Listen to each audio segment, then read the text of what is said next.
This is a presentation of Northeast Streaming Sports. You're listening to TGI Sports Talk with your host Keith Angle on Northeast Streaming Sports.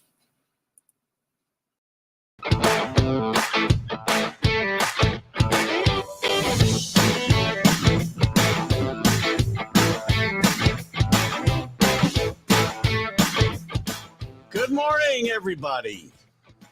Keith Angle for TGI Sports Talk's Sunday Stream of Consciousness. Hope you guys are all doing well. We're back in a bit of a heat wave here in the great Northeast, but I welcome all of you that will be watching live today, either on Facebook, YouTube, Twitter. This show will be played its first version on Roku at noontime today, and we'll replay it a couple of times during the week. And all of you that watch it later on, and all the groups that share it as well. And I'll talk about one of those groups in a second. Been a fun weekend for me. I got to attend the 50th. I had the great fortune to be invited to attend the 50th anniversary of my aunt and uncle, basically, Rick and Dolores Yeager yesterday. So congratulations to them on their 50th anniversary. It was a fun time. So happy that it was a surprise, and I'm so happy that their kids, Rick and Amy, included myself and my wife and my dad and my stepmom. We had a lot of fun. It was a great event. We had a lot of fun. So thanks again. If you guys should see this today, and again, to Dolores and Rick again, happy. How many times can I say again? Happy 50th anniversary. So thanks for that so much. I'm glad you guys had such a great time, and we're glad we could be part of it. A couple of quick announcements I wanted to make. Again, we're live on Roku, as we said, at noon, or not live, plausibly live Roku.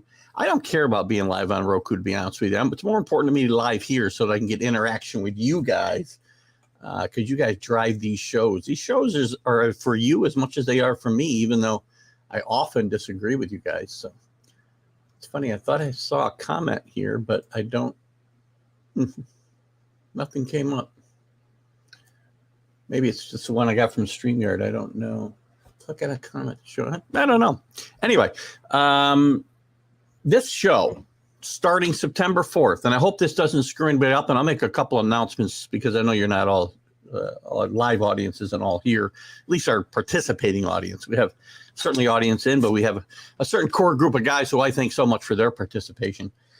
We're going to move this show starting September 4th to 8:30.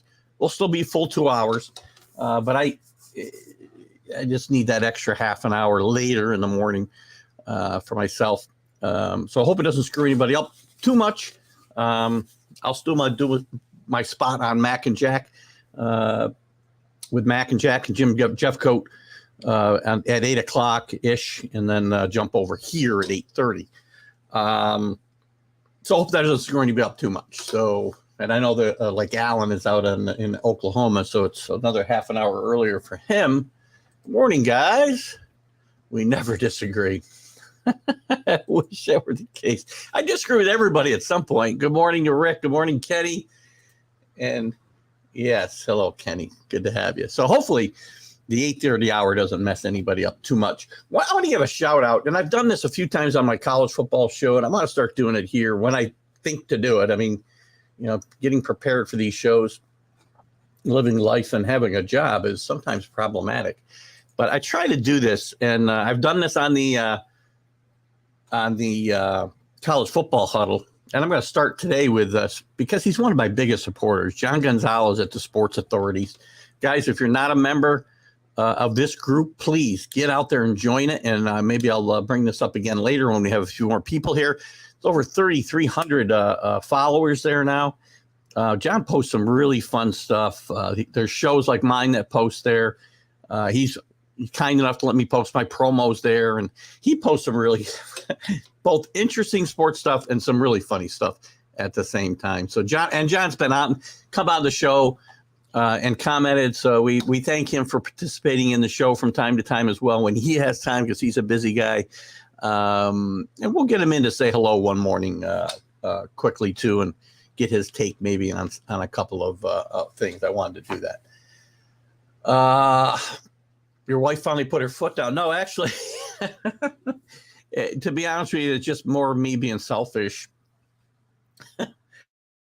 I moved it to 8:30 to 10:30 because 11 o'clock, I've got to rush once football season starts to be able to get to Amsterdam, Rick, in time to get our special seating for the 1 o'clock football games at the recovery room. So good morning to Carlos, a Mad New Yorker. Good to have you. So again, the reason for the move to 8:30 is more selfish on my part than anything else. Yes, I will get. Sorry. Gonna have to pop a lozenge in here. I've been very, very, very, very verklempt this morning. So again, yeah, it's more selfishness on my part. Sorry. We'll get into some. We're going to go around Major League Baseball here shortly. Take a look around the league. Yankees still stinking it up. Some news on Albert Pujols we'll talk about. We'll look at the power rankings maybe. Some of the, and we'll let you guys drive that conversation as always. Touch on a Little League World Series a little bit maybe. Got some stories in the NFL. Preseason continues whether we like it or not, and training camp does as well, and that part is important. I will mention the fact that Tom Brady has not returned to camp yet. It's also a couple other stories. Maybe we'll touch on I got a couple stories in college football that we'll definitely be diving into Wednesday night, but I think they're worthy of maybe just bringing up here as well. Rick's going to meet us there this year when he doesn't clash with the Vikings. Fair enough. By the way, the Vikings will be on, though. Don't forget, all the games are on at the recovery room. That's one of the reasons we go, because we like to keep track of all the games while we're watching the Patriots. The Patriots have a lot of 1 o'clock games this year, which tells you a little bit probably about the league, how the league views them.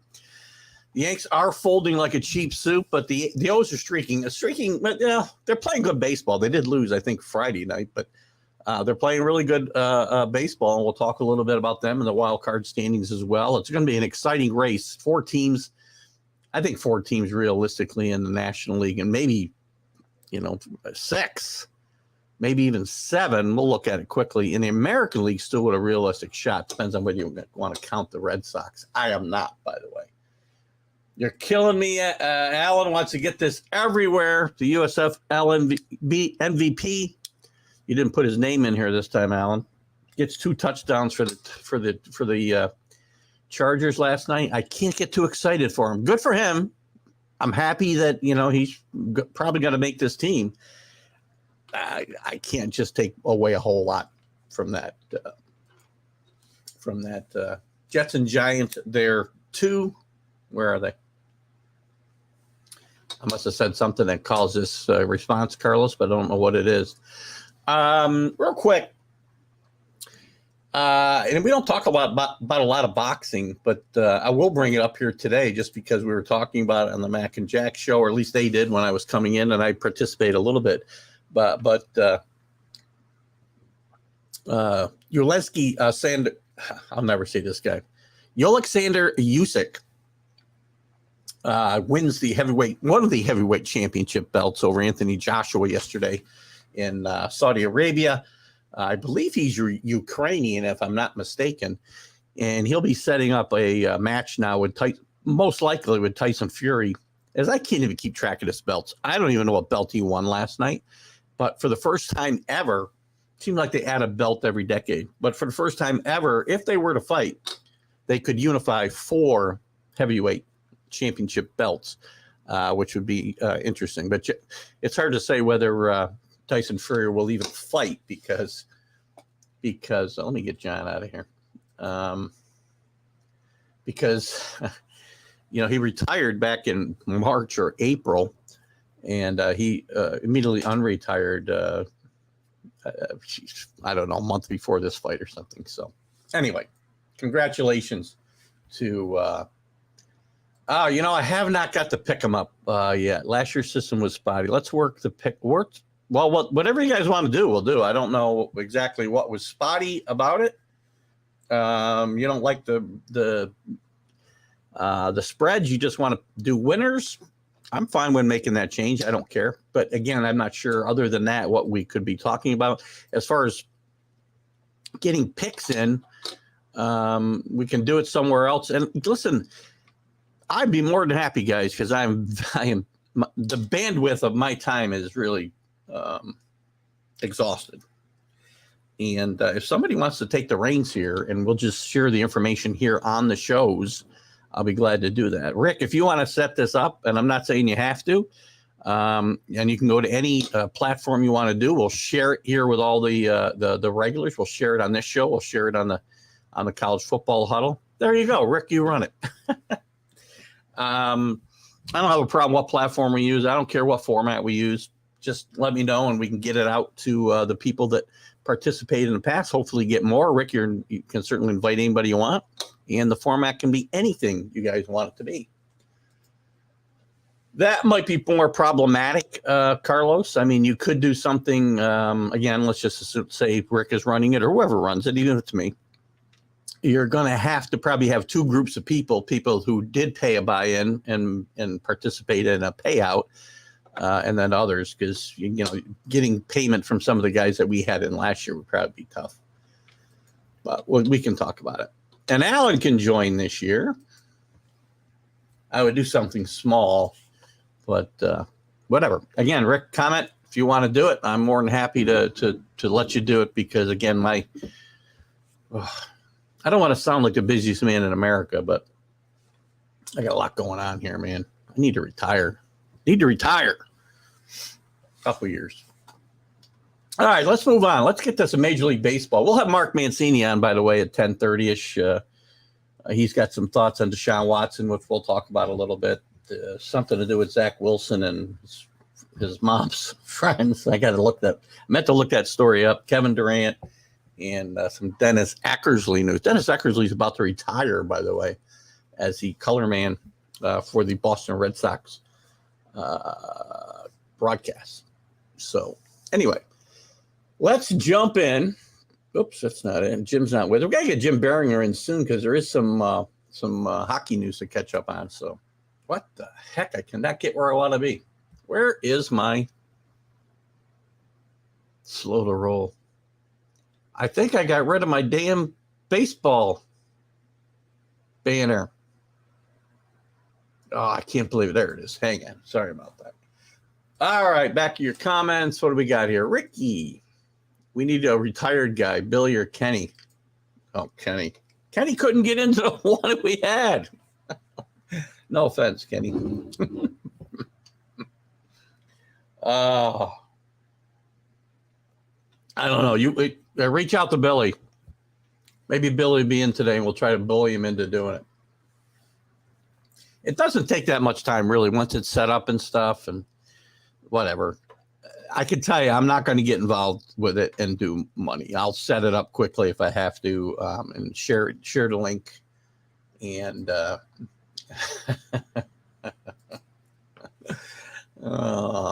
so Billy is in. How do we know that? You're putting him in? Is that the? Oh, here's Billy. Good morning, Billy. How are you, buddy? I didn't see you pop in, so I'm glad you're here. Good to have you. We got to get together at that place up in, is it Green Island? We got to get together for a cocktail up there one day, Billy. I love the pictures you post from there. I thought that's like a 15-minute or a 10-minute ride for me, maybe. Nah, probably 15. Is the Yankees or the Royals that I've been watching bad baseball? Listen, it's ugly. Yeah, sea smoke. Hopefully, I have more than fish there. My wife's not a big fish eater, neither am I. But shrimp, any shrimp meal I'll eat. But that's about it. Major League Baseball, guys. Let's take a quick run around. I don't know. I was looking at. Well, let's look at a couple of scores real quick. Yankees continue. They're looking at a sweep, by the way. And I'll go through the standings here in a minute. But just a couple of scores from last night. Cole gets banged around, has a big inning that hurts him again last night.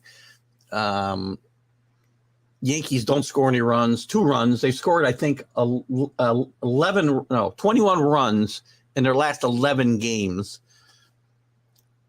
They've been atrocious since the All-Star break. They've been atrocious the whole month of August. I think they got 3 wins in August. 3 wins. What's the date? The 21st. 7 games now only ahead of the Blue Jays. If they collapse, this will be a more monumental collapse than the the Yankees chasing down the Red Sox in 1978, 14 and a half games behind in June, I think. The Yankees were a little bit further ahead than that. This would be a bigger collapse for me, maybe because I'm on the wrong side of it, than that. So it's going to be just ugly. What do we got here? Bitcoin and Bed Body Worth stock is the newest way to retire early.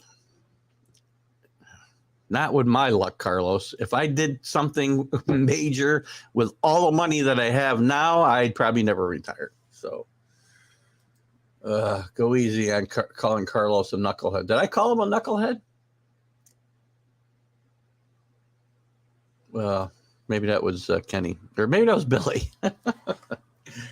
And you're right. Yankees, as bad as they're going. So they're facing a sweep today, which would leave them 6 games ahead. Oh my God!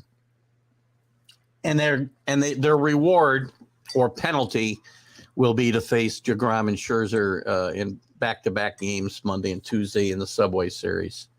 Things are not getting better. Aaron Boone explodes after the game. Well, explodes, bangs his hand on the table. Aaron Boone needs to go. I'm gonna say this again. This isn't all Aaron Boone's fault, but this is a guy who this team has won twice since he's been there. 100 games twice, never made it to a World Series. Now this team that was on a pace to win like 118 games is barely on a pace to win 90 plus.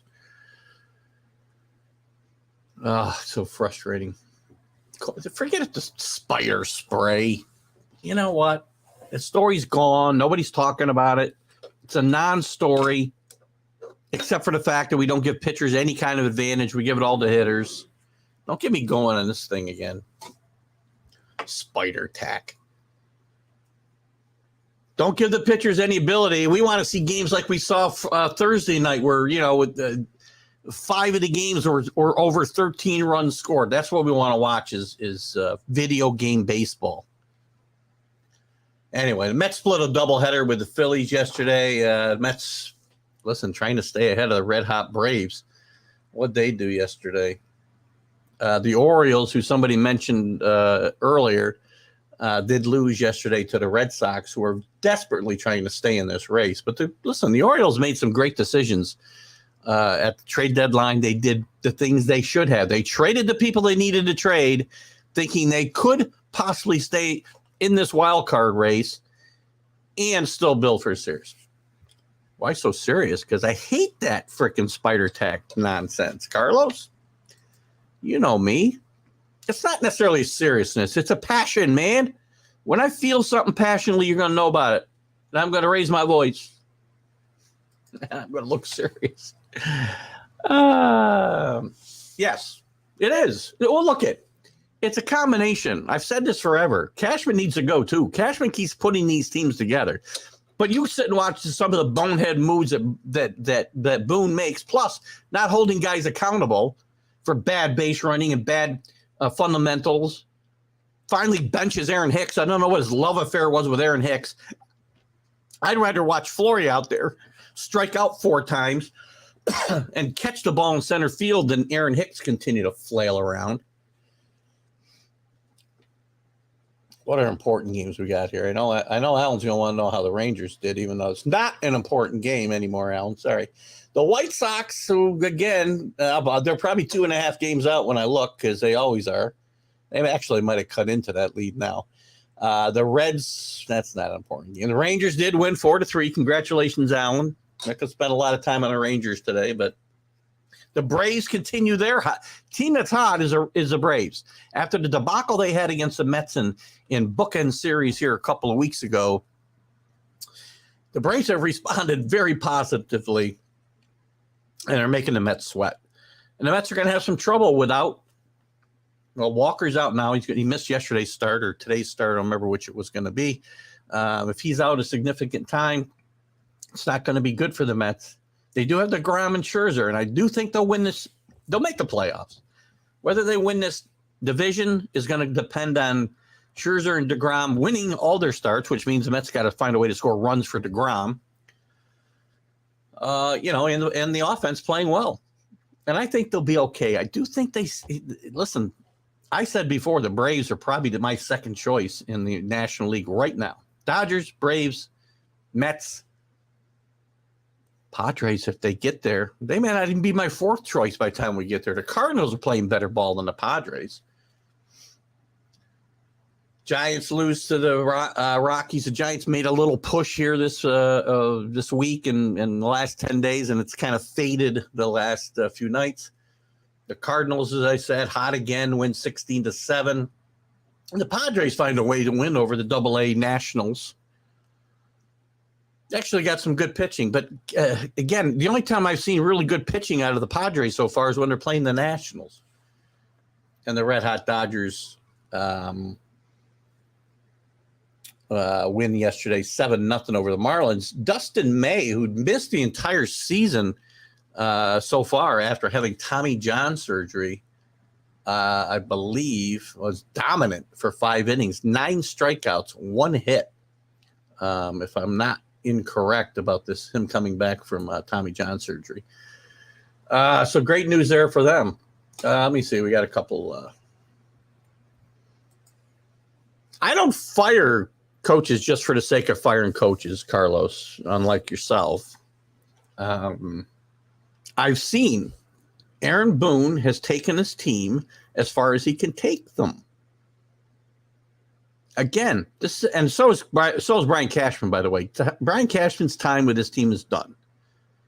He's been here too long.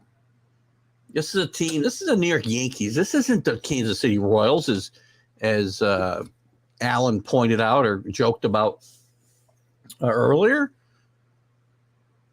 One World Series title in 20 years and going to 2 World Series in 20 years. This is not Yankee baseball. This isn't the way it's supposed to be. And you can't win 100 games and be this what they want to point out, this great regular season team, and then go out meekly in the playoffs year after year. One trip to the ALCS in Aaron Boone's time here. He's won 100 games twice. He's won over 90 games other years. He's going to win over 90 games this year, and they can't win in the playoffs. That's when it's time to move on. With a team that spends money the way this team does, and yes, Brian Cashman is also at fault here. I do sound like you in this case, but again, I don't just say it indiscriminately. I pick and choose, which I'm sure you do, whatever. 11-28, that is, I think since, I don't know, the 4th of July, something. I think it's not quite 11-28, but it's pretty bad. It might be now, actually. The last time I saw the number, it was 11-20 something, and they probably haven't won since then. So, oh God, it's frustrating. It's really so frustrating. You know, Peterson's pitched decent. I don't know what he did yesterday. Did he pitch the game they won yesterday, Carlos, or the game they lost? But Peterson's stepped up and pitched pretty well. I don't know what the situation is with Tyler McGill. If McGill gets back, then maybe the Mets will be better off. Yeah, managers, by the way. Stop with coaches. Aaron Boone. And here's another problem I have with Aaron Boone. Let's not forget, Aaron Boone's the manager of this team this year only because he threw his coaches under the bus last year to keep his job. Go back to when Buck was a manager of the Yankees and they wanted to reorganize his coaching staff, and he said, if they go, I go. Bye, Buck. That's integrity. Looks like they're pressing back to, well, again, they've been doing that. You're right, Rick. I agree. But even when they were winning, well, they did find some, timely hitting here and there. They were still winning when they hit home runs. Judge was carrying them with home runs. Stanton. They are the Philly sports guy, Jamie Pags. We talk about this, and he says the Phillies are the worst team, had the worst team batting average with runners in scoring position. I haven't looked up the stat. Alan, my ombudsman, maybe can get on this, or my statistician. I would have to say the Yankees are pretty damn close to being in the top 5 of that, or bottom 5, however you want to look at it. He pitched the night game in the loss. Peterson did. Big news, yes, out of Texas this week, and probably not surprising. Chris Woodward getting fired as a manager was not surprising, Alan. John Daniels, a little bit more surprising. And I think, as I've told you all year long, Alan, John Daniels and the Rangers, I think, reached a little bit when they were signing Simeon and Seager to these big contracts, because they were not in a position where they could do that. Once you sign guys to those kind of contracts, you're in win now situations, in my mind. And I think they were a year ahead of themselves in making these big signings. And then I think he really made a mistake. And maybe the people that owned the team saw the same thing that I saw. Why are you hanging out to guys like Martin Perez when you got no chance to win? And Martin Perez loves Texas, loves the team, and they probably could have garnered a few decent minor leaguers for Martin Perez here from some contender, and then re-sign him in the offseason. I keep going back to that, and John Daniels fell miserably in that regard. I don't know why any team, if you're letting your players, I've talked about this a bunch, and I'll say it again. I don't know why any team that has guys they're going to let go to free agency, if you're out of the pennant race, the Aaron Judge doesn't fit the bill. If you're in a pennant race, you keep them. If you're out of the pennant race, you move those guys. If you're just going to let them go to free agency and you've got to negotiate against other teams anyway, unless there's a qualifying offer to be made and you can gather, draft picks or whatever, that's something different. I don't think that's the case here. I think you're nuts if you don't move those guys and then negotiate with them later on. Crazy, crazy stuff. Sorry. I'll be right back there, Billy. I skipped over Carlos's comment. They're depressing. Those key hitters are hitting Stanton, DJ, in the fall of Torres. Torres has been awful. I backed Torres. I said he had a chance to be the comeback player of the year. Another guy who, since the All-Star break, is hitting worse than Joey Gallo is hitting. And he's back to trying to pull everything he sees. Another pet peeve of mine with ball players today, as you all know. And it's not just Stanton being out. DJ's played. He's playing hurt. Rizzo's playing hurt. And health. The whole first half of the season, this team had guys that we were concerned about stayed healthy. And even guys we weren't necessarily concerned about. But the Yankees, it's not just these guys being out of lineup. It's the fact that it's tied to the fact these guys are out of lineup. You need to be able to put the next guy up, put him in there, and find a way to manufacture runs. The Mets have had as many injuries as the Yankees have had this year to key guys. Hell, they went an entire 2/3 of the season without Jacob deGrom. They've had injuries to pitchers. They've had injuries to McNeil. They have not had great play out of their third base position. They found ways to win, though. And the Yankees don't do that. That's my problem with Boone. Plus, again, the fact that he throws his coaches under a bus to keep his job. Oh, Mike I know better than what Mike Francesa says, but Stanton and Carpenter are both bats missing from the lineup. I don't disagree. The bullpen's a mess because they're hurt or not pitching well. Andrew Benintendi's playing better recently. And I don't agree that Benintendi, and I talk about this a lot. Mike Francesa's a blowhard, by the way. If that guy can make millions of dollars doing this, I don't know how some of the guys that I do podcasts with, I'm not talking about myself, believe me. I don't know how these guys can't make some money somewhere. Mike Francesa is a moron. Mike Francesa, when I make a mistake and I say something wrong, you guys hear me say, oh, I blew that one.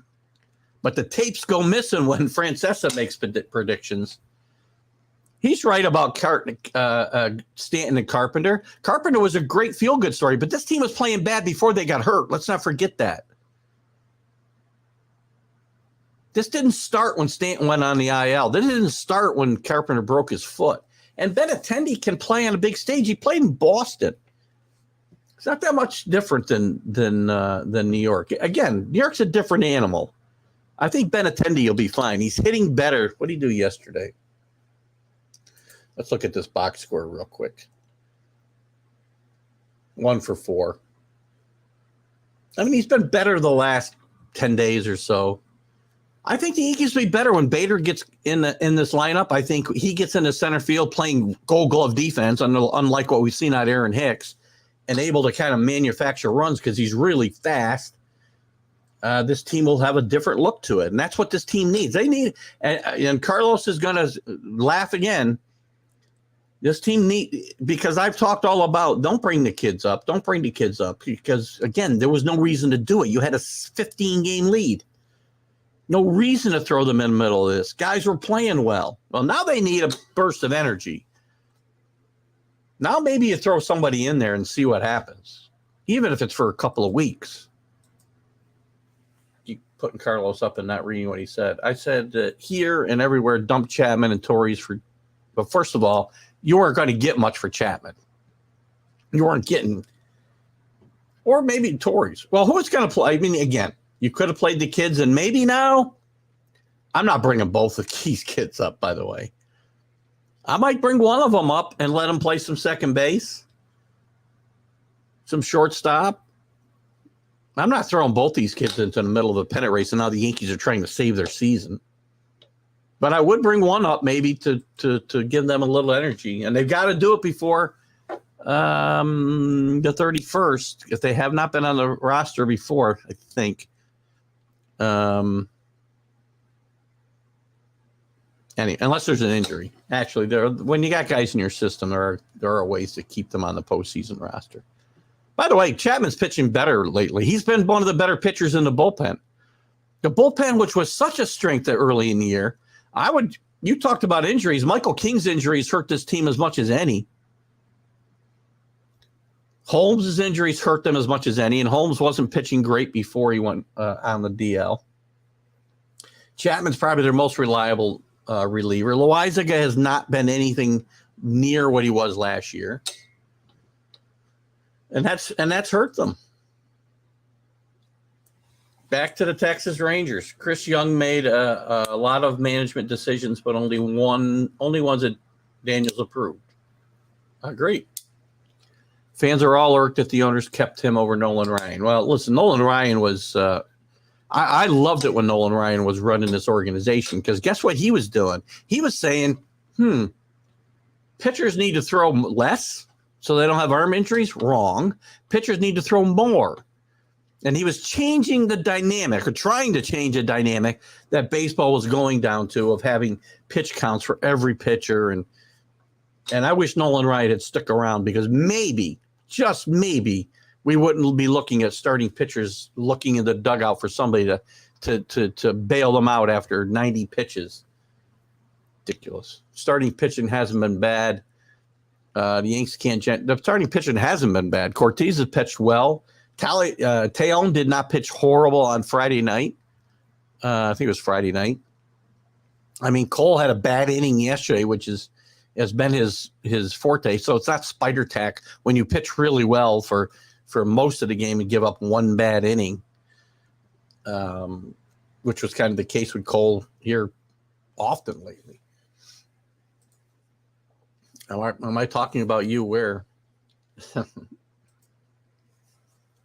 And Benintendi won a World Series on a big stage in Boston. So I do not think this is a guy who can't play in New York. This isn't Joey Gallo, who came from Texas. This is This is a guy who played in Boston, and again, not an easy place to play. Great scrutiny on the Red Sox. It's Sunday, so you don't have to behave on Sunday, Rick. I'm not sure where you want to jump in there, but please do. Cabrera's a nice player, made a good play defensively yesterday. I'm not even sure. Torres and Tejan showing they're still getting in the groove of playing in longer seasons. Torres? I'm not sure what that means. Torres played well before the COVID situation and before the move to shortstop. You got to be talking about somebody other than the second baseman, I'm assuming. We all wish Ryan was still here. You should. And maybe you'll get Ron Washington back. I've said for a long time, I don't know why Ron Washington has not got another chance in Major League Baseball. I guess I know, because the reasons that basically that he was let go in Washington are not going to go away, and teams are leery of that type of situation. But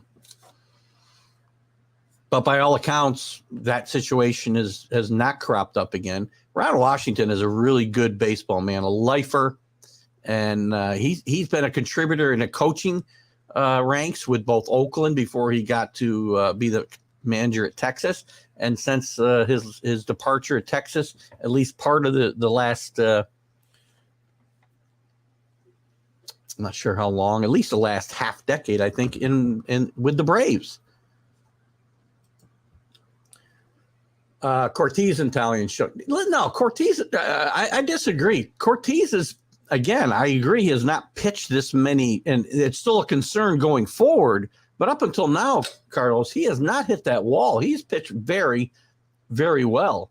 He just is not getting support.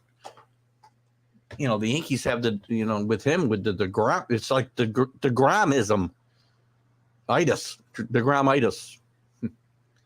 More people playing pickleball than baseball.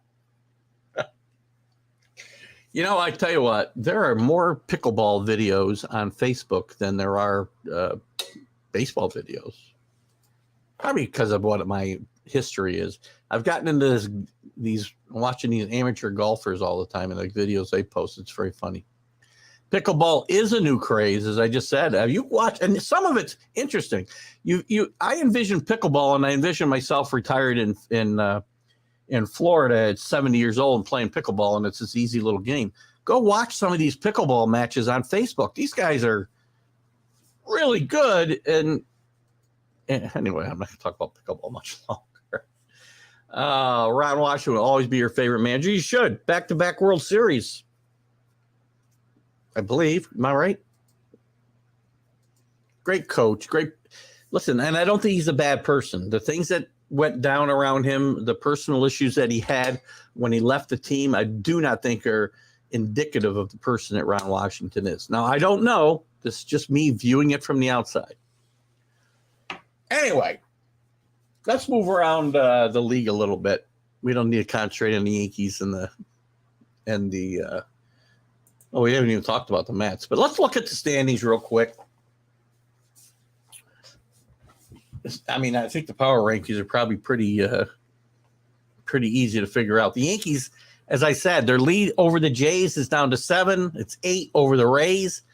Monumental collapse if this happens. Still plenty of time now. 7 games is certainly not insurmountable on August 21st. Very sad what's going to happen here. The Orioles still playing good baseball, only they're 10.5 out. They're not going to win the division most likely, but they're still well in a wild card race, only 2.5 games behind there. Right now it's the Blue Jays, the Mariners, and the Rays, and the Twins are a 1.5 games back, and we'll talk about them. The White Sox 3, I mentioned the Orioles at 2.5, and the Red Sox, who I just do not feel are in this race, 5 games back. Back to the divisions. And the Blue Jays, by the way, playing really good baseball since they brought in Schneider to be their interim manager. Probably, I'd be very shocked if he doesn't get the full-time gig there. Very, very shocked. With the Rays, they're pulling the normal Rays stuff, winning with less, And the Orioles kind of pulling a raise, trading away two of their biggest, their most popular player on the team in Trey Mancini, and a great story overcoming cancer, and also a really solid ball player, and their best reliever, one of the better relievers in the American League when he was traded, and Lopez. But still managed to stay in this race. That's the way you make smart moves. What do we got here? Bill Gates has a historical video. What does that mean? I have no idea what that means. Now you're going to make me look for it after the show. Actually, send it to me, Carlos, please. 2010, 2011, that's what I thought, right? Giants, that's when the Giants were winning every even year's World Series, so they couldn't do much there, and then they blew the lead against the Cardinals, as we know. Those were some pretty good Ranger teams. It's when Josh Hamilton was in it. He had rebounded from his problems and had a few great seasons before he tailed off. I'm not sure where he stands now. I really hope that he's clean and doing well. I really do. In the Central, the Guardians still leading the Twins by that's too funny. The Twins by a game, and guess who's doing every day? It doesn't seem whether they win or lose. The White Sox are 2.5 games out of first. The Twins try, and again, this was my pick to win this division, by the way. And back to the East, just my picks. I did not pick the Yankees. I picked the Blue Jays to win the division, and I did not pick the Yankees in the playoffs. I hope my prediction does not come true. I had them pegged for 85 or 86 wins. They might do just that. Anyway, back to the Central. The Twins haven't gotten a lot of positive results from their trade deadline moves. Lopez hasn't had a chance to close many games. I saw him close out a game the other night, and he looked really good. But they trailed the Guardians still by a game. The Guardians, who made no significant moves at the trade deadline, maybe they knew something. And the White Sox, I keep saying over and over again, as you see everywhere I am, my shows, other shows I'm on, Started Up show. Don't miss a Started Up show, by the way. 6 o'clock in the morning on Roku. Get the Roku app for Northeast Streaming Sports, guys, and watch that 6 o'clock show. Myself and Mac McGrath and even the Philly Sports Guy go through all the news of the day. Before I start my real job, actually, while I've started my real job, and a quick note while we've got a lot of you guys here, I said it before, and I really hope it doesn't impact you guys too much. We're going to move this show on September 4th. We're moving this show from 9 o'clock to an 8:30 start, so that I can be done at 10:30.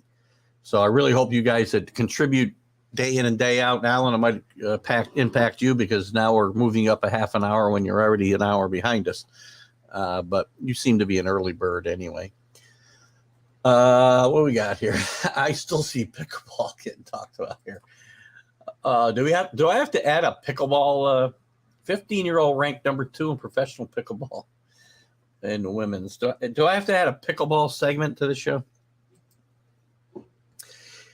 Hamilton, he should be. He had some great years. I'll never forget his performance in the home run derby at Yankee Stadium at the All-Star game. And I do, again, I hope he's doing well.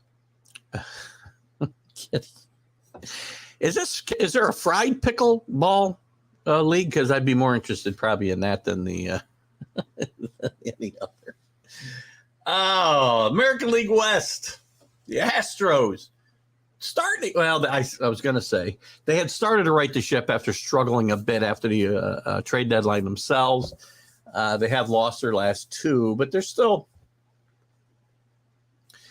clear of the Yankees by 3.5 games. I might do the math. 3.5. It might be 4. It's hard to say. The percentages,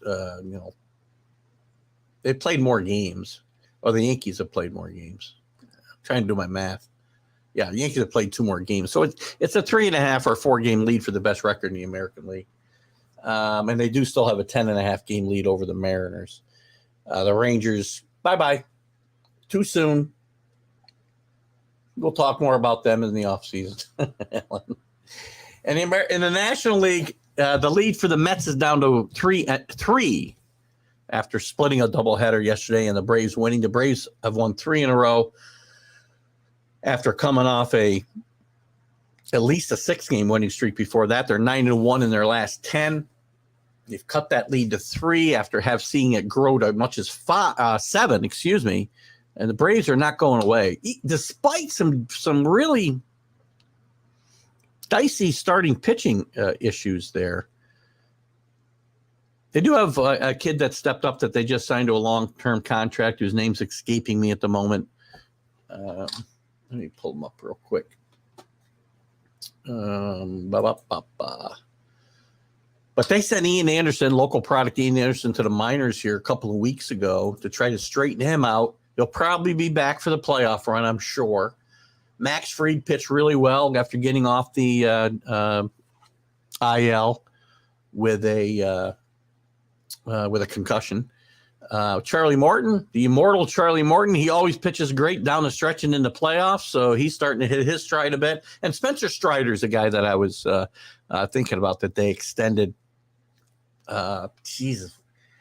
Let's see if I can find the news on him. What did they give him here? Don't have it. But they extended him like 8 years, which is a smart thing to do as long as these guys honor this, these extensions, because his contract, it's a great deal for the Braves, and we'll see what they can do here. Let me get back to the standings. Oops, hold on a second. We'll get there. Where is it? American League East. And the Phillies stay 11 games back. Looking at the wild card race in the National League, as I said, in the American League, you've got 1, 2, 3, 4, 5, 6 teams, 7 if you want to include the Red Sox, still in contention for a wild card. And in the National League, you really got 4 fighting for 3 spots. So you got 7 fighting for 3 spots in the American League, maybe 6. Again, I'm not really including the Red Sox. And I'm not including the Giants here, who are 6.5 back. So I'm going to say the National League wild card is the Braves, Phillies, Padres, and Brewers. The Brewers are 2 games out of it. And the Padres, I don't have any great confidence that they're going to hold on to this lead, as their pitching is really shaky, except unless they're pitching against the Nationals. And maybe something Carlos has some expertise in. Are we talking about pickleball or fried pickleball? Yeah, I guess is my question.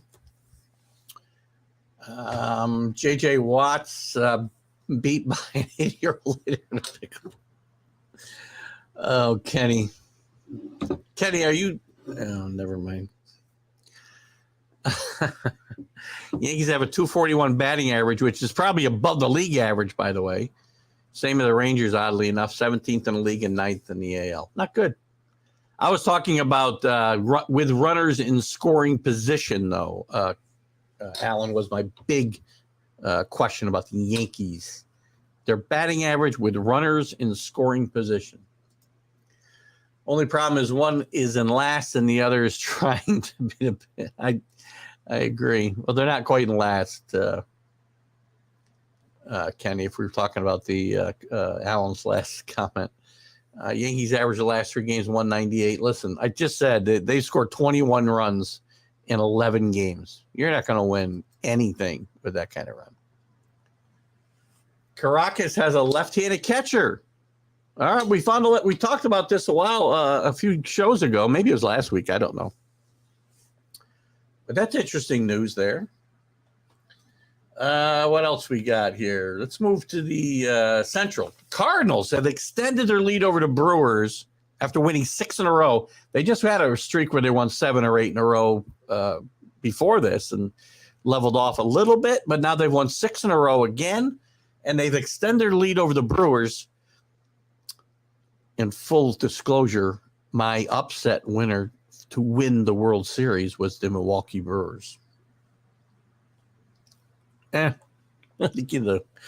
Anyway, the Brewers could still get to the playoffs.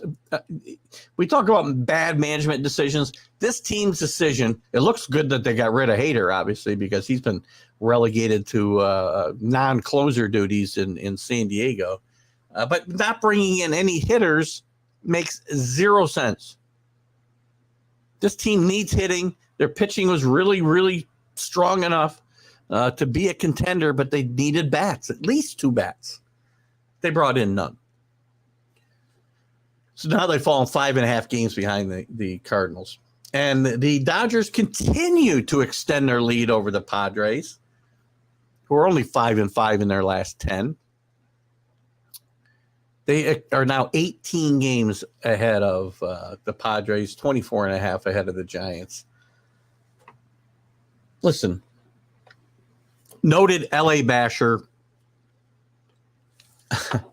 Mark Mancini will be on at 10:30ish, and he will tell you how bad the Dodgers are. He's absolutely wrong. The Dodgers are really good. Really good.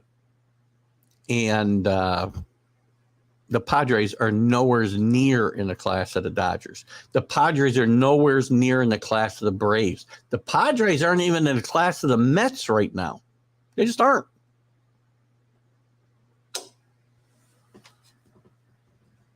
So that's that.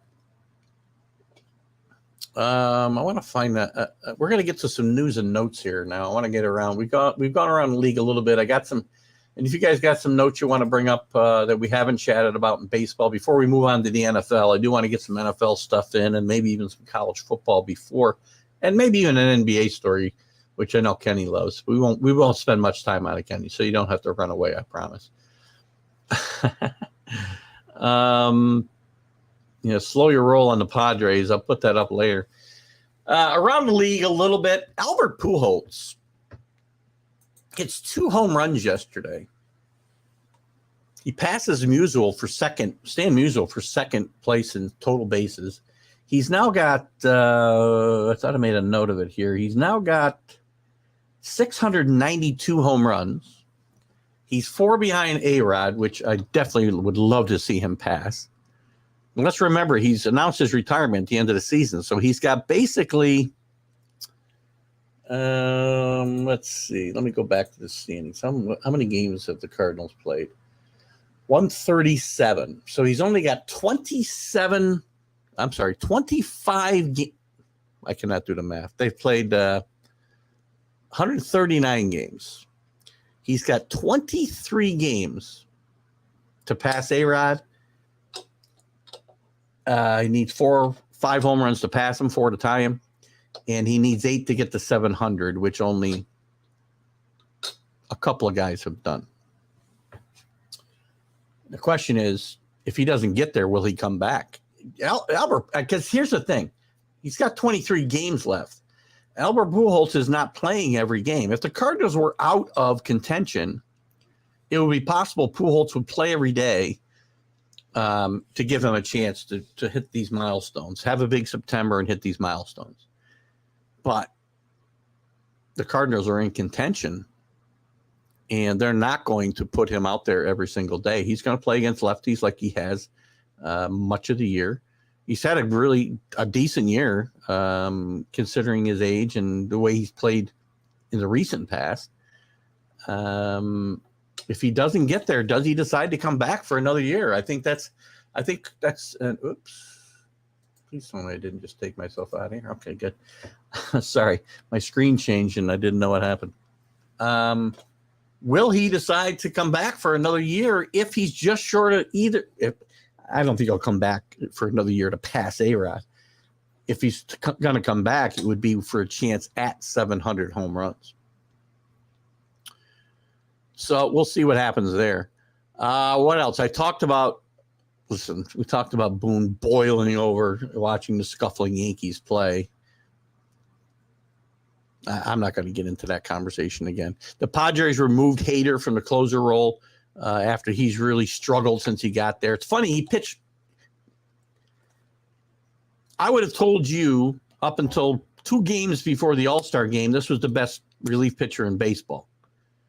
But since those 2 games, which really elevated his ERA so that, coming into the deadline, he really, his ERA was like over 5, but because of 2 really bad outings. But he's pitched horrendous since he's gotten to San Diego.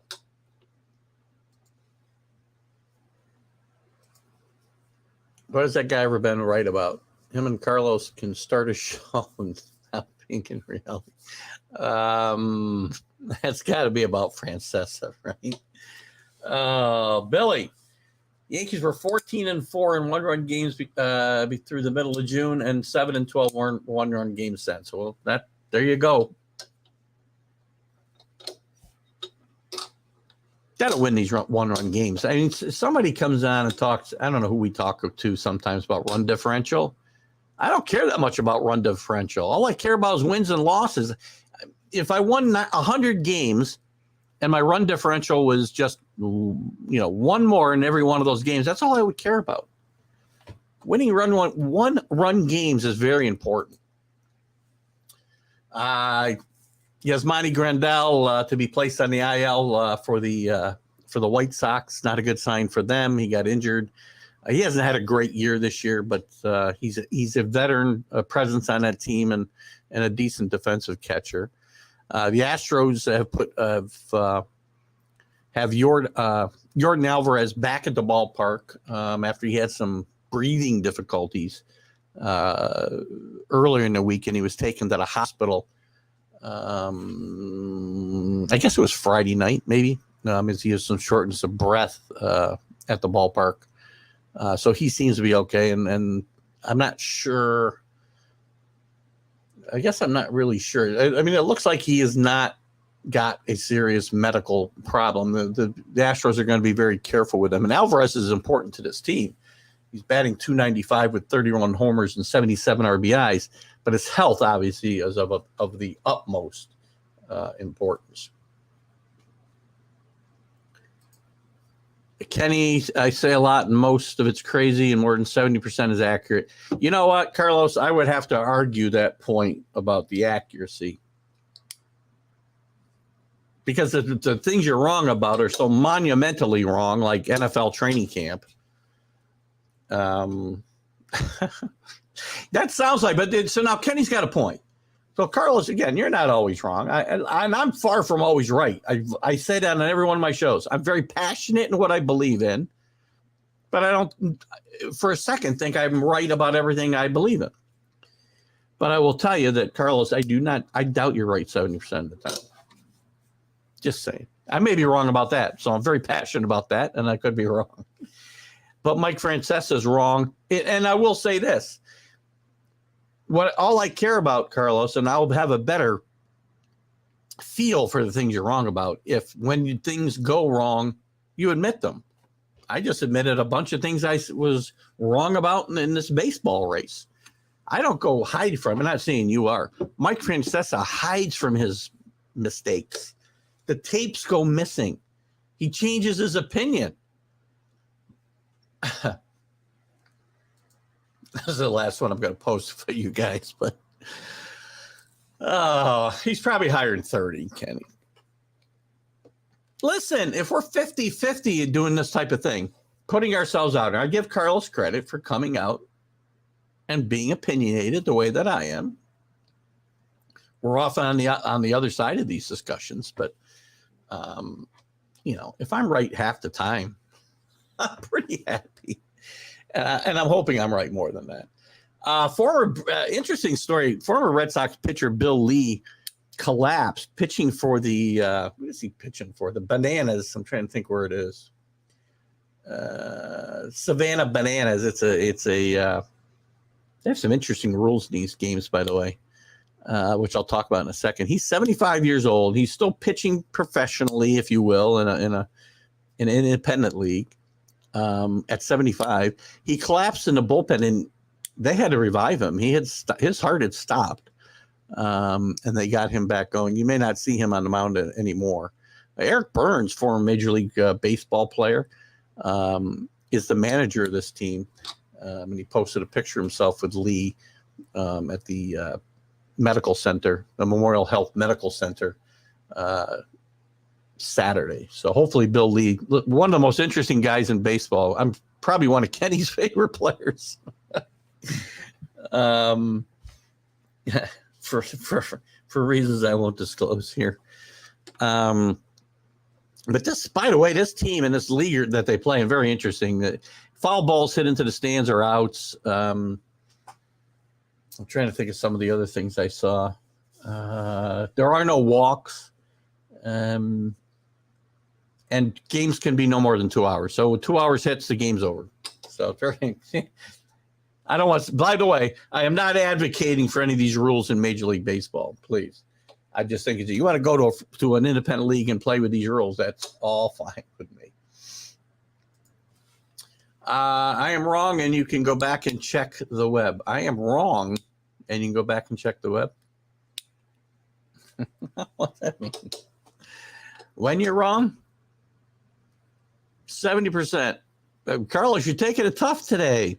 You bring these things on. Never put a percentage to what you think you know. Why? Again, if I'm 50-50, I'm happy because I do have some very hot takes and some very, again, strong stances on things. So if I'm wrong, I'm wrong. I don't just take the easy path, which I know you don't, Carlos. For instance, my pick of the Brewers for the World Series this year was based on their pitching staff and the fact that I thought they would put some hitting together before the trade deadline. They didn't. I'm wrong. Well, I'm not wrong yet, but I'm likely to be. Batters are right 30% of the time. We love them. Good point. Wait a minute. That is not.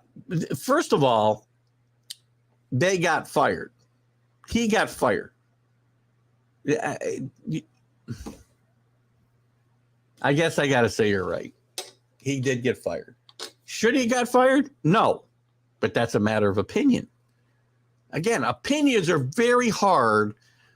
Predictions, you can say, you're right X amount of time. Opinion is a much different thing.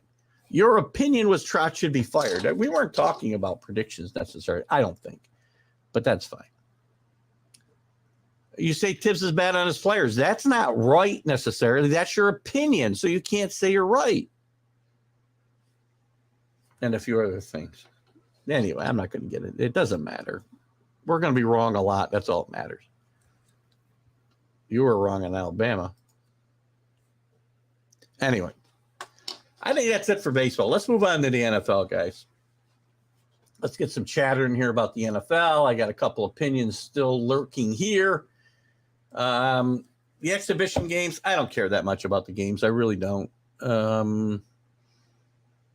Again, training camp's important. These exhibition games are not. We're not going to get into this whole debate again, except I will tell you, Tom Brady is still away from the Bucs. He was supposed to be back on the 20th.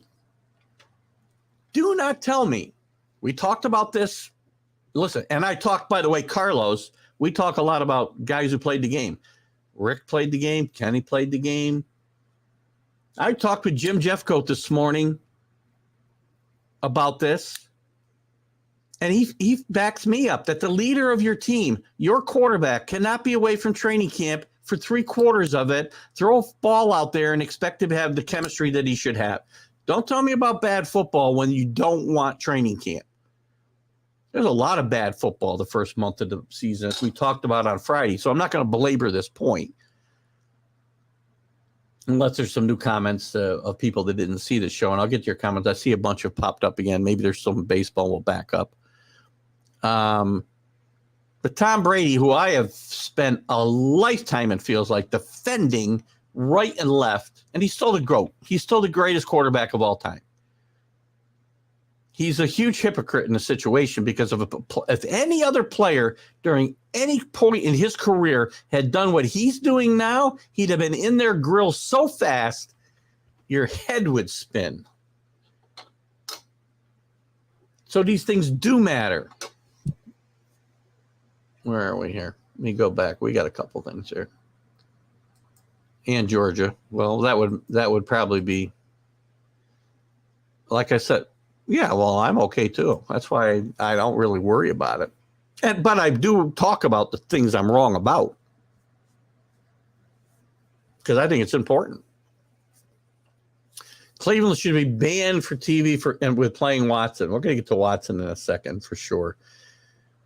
I don't think they can ban him, but I get your opinion. So my stances still think the way it is set up is useless. I know. Whatever. It's useless because the players have made it useless. The players have negotiated contact out of as much of the game as they can, except for the real games, which is no way to prepare for football. And I don't care what the setup is. If you're starting quarterback and the leader of your team is not in camp, the rest you're heading for trouble. Matt Corral done for the season with the Panthers. Yes, we're going to definitely touch on that. Jim's for, again, I don't remember which one that was, and I might have jumped in on that too. I'm trying to remember what we talked about outside of this. There's a couple of things. I think it was about the running quarterbacks that the Lamar Jacksons of the world are the next great thing, but none of them's ever won a Super Bowl ever. Jack made a comment about Randall Cunningham and Jim, because I said something about Donovan McNabb getting gassed in a Super Bowl, maybe because he had to run around so much because that's the type of quarterback he was. And Jack talked about Jim Jeffco getting gassed chasing Randall Cunningham around. And I said, how many Super Bowls did you win, Jim? And how many did Randall win? None. No running quarterback. Again, when I say running quarterback, Steve Young was a running quarterback, a little bit different than Lamar Jackson's, the Jalen Hurts's, and some of these other guys. None of them ever won a Super Bowl. None. I don't even know if I'd call Josh Allen the same type of quarterback as Lamar Jackson. Maybe so, but still no Super Bowl rings yet. What I believe I'm not going to get into this too much, but what I believe they should do is have conditioning and tryouts. Yeah, and don't work on the playbook. Don't work on anything until the season starts because we're playing bad football anyway in the beginning of the season. Why not play worse football? Makes perfect sense. No more picking on Carlos unless he starts chatting. What coaches and teams do put out poor again? How many times they put out poor games because they are not playing? They are not having intense enough training camps. What you want to do, Carlos? All you're going to do is get worse football in those first 4 games. Worse. Maybe that's okay for you, but I believe you told me you don't want to pay $200+ to go watch bad football or baseball. Counterintuitive, man. I agree. Young ran only when necessary, so he was a bit different. I mean, he did run a lot. He did run for a lot of yards, but different type quarterback than, say, Lamar Jackson. And I would listen. I guess when I'm talking about this, I'm talking about guys who are better runners than they are passers. None of them won a Super Bowl. And I wouldn't even put Josh Allen in that category. He's a better passer than he is a runner. He's a great runner, but he can throw the ball and help teams win throwing the football. There you go. 22nd in the league. Thank you for finding that for me, Alan. Alan, you and I gotta get with you this week and try to find some time to schedule that NFL thing we wanted to do. Carlos, just start the season on day 1. Yeah, it works. You'll have great football that first month of the year. You'll have guys that getting hurt right and left. You'll have guys not knowing where to run. You'll have penalties up the yazoo, and you're going to pay to go watch those games. So frustrating. Anyway, let me get off of Tom Brady. Tom Brady again, hypocrite. I'm sorry. I love Tom Brady. Nobody has defended him more than me in the last 20 plus years. And this is totally foolish, and it's crazy for him and for the Bucs. We'll move to Watson here. Let me check what you got here. It shouldn't be that hard. With all the freaking analytics we have out there, that should have been easy. That's amazing, Alan. I'm not doubting you. How is that, Keith? You have tryouts and conditioning first, and then you have full roster to have a preseason. Why? The preseason, they aren't going to play anybody. That's still not getting your team ready to play. I'm not sure where the disconnect is here, but I'm done with it. He's going to get hit a lot on week one. You're right. I don't know what Tommy's thinking about. I know what he wants. He wants a work-life balance. Then you should have stayed retired, Tom.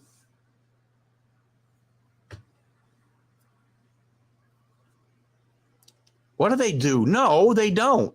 Colleges practice the playbook, Carlos.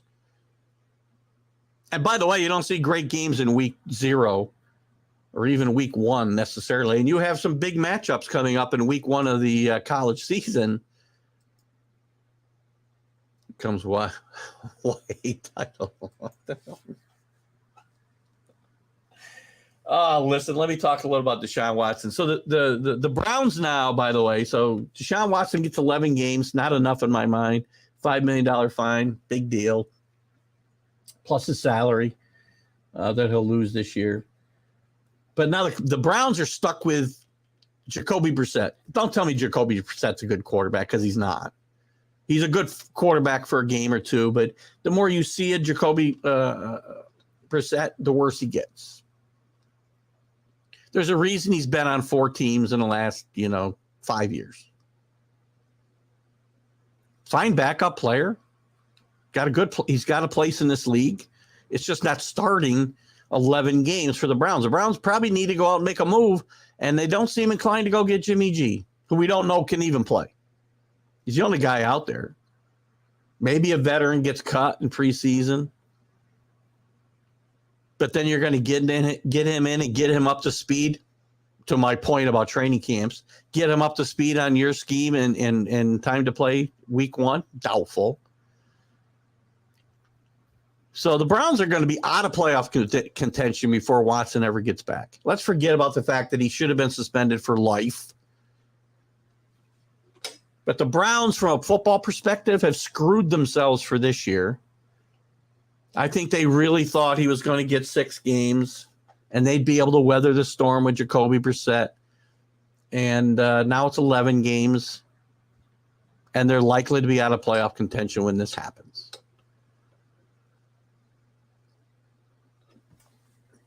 What do we got here? They play Dallas against. They play in Dallas against a defense that will go after him a lot. Mm-hmm. Oh, you're talking about Tom Brady here, yeah. I don't know if they did that on purpose. I don't think they looked at the schedule and said they're going to play the Texans first. I think it's a nice coincidence. Maybe there's something to it. And by the way, the NFL did not make the decision. Alan, it was the arbiter that said it was 11 games. So the NFL did. I'm sorry, I take that back. They did come to an agreement, right? So the arbiter didn't make this ruling. I misspoke there. Here's why I think this came down to 11 games. The NFL wanted this over with. The NFL wanted him suspended for the season indefinitely and for at least 1 season, if not more. But the NFL also knew they needed to get this behind them. They could not start the season with this still in limbo and Deshaun Watson play games. I still think there's a decent chance Deshaun Watson does not play any games. Another, hot take that I took on this topic when it first broke. I may turn out to be wrong. Yeah, I'm okay with that. Oops, sorry. If you have a core of players who know about what your team is doing, you know what? You don't, because there's so much turnover on NFL teams today, Carlos, that doesn't work anymore. Just look at Alan's talked about this a bunch of times as we've talked about it. And I'm going to move on from this topic right now after this, because we talked about it for 45 minutes the other day, and I'm not going to do it another 45 minutes today. I might talk about it a little bit with And I might talk about it a little bit more with Mark Mancini. I don't know. He's got a couple of topics he wants to jump into, but I might talk to him about the Brady situation. They got 3 new offensive linemen. You don't think it's important that they get on the same page? The quarterback who's behind them doesn't matter? It does matter. Cadence matters. Everything matters. One could see Watson in jail in a few years. Could. There's nothing to keep him being prosecuted in any of these situations yet. Grand jury did not acquit him. Grand jury did not acquit him. He's not facing any kind of double jeopardy. They just failed to indict him. He was not found innocent. He was not found not guilty. They decided there wasn't enough evidence to indict him. That doesn't mean that doesn't change next week or 5 years from now. Look at Bill Cosby. Give the Browns Sam Darnold. Yeah, well, that's a good choice. They're better off with Jacoby Brissett for 11 games than Sam Darnold. By the way, again, full disclosure, I really thought Sam Darnold would go there to Carolina last year, get Joe Brady as his offensive coordinator, and he might turn his career around. Couldn't have been more wrong. And no, not the NFL. The NFL Players Association wants to make training camps as easy as possible because they think they're avoiding injury, blah, blah, blah, blah, blah. They want to protect contracts. That's all they care about. NFL teams care about getting ready for the season and winning football games. That's what they care about. But the players' union is still strong enough that they get their way. All right, whatever. I get it. I disagree with the format they currently use, too, because the players have negotiated all the contact out of freaking practices, or most of it. Oh, that would be very interesting. Is that on right now? Because I've never watched an episode. But if there's a chance Tom Brady is the Masked Singer and not in training camp, great fodder for the show, so I would have to watch. Yeah, he's not guilty. He just paid everybody off. Because that's what not guilty people do, is they pay people to go away. That's what, I mean, Rick, if you were falsely accused of something, you would pay whatever you had to pay for that person to stop accusing you, wouldn't you? Ridiculous. Where, though, Kenny? Where's he going to get a job? He's not going to start in Carolina. It's going to be Baker Mayfield. We do know now. I think we know now, by the way, who's calling the plays in New England. Matt Patricia called all the plays on Friday night. Mac Jones has talked about the fact that Matt Patricia has really gotten comfortable, more and more comfortable in this position. His knowledge of defense will translate well, I think, over time. There's going to be some rough spots here. But Belichick, I think this has just all been smoke and mirrors. I certainly hope we don't see Joe Judge calling plays next Friday. Matt Patricia needs to be calling the plays here, and we need to move on. At the end of the day, it's all about money. That's Kenny's line, but it's true. Yeah. Well, you already see them pile up because there's not enough hitting in outside of games, Rick. Even once the season starts, there is no hitting outside of games. And again, that's why injuries happen. One of the reasons injuries happen.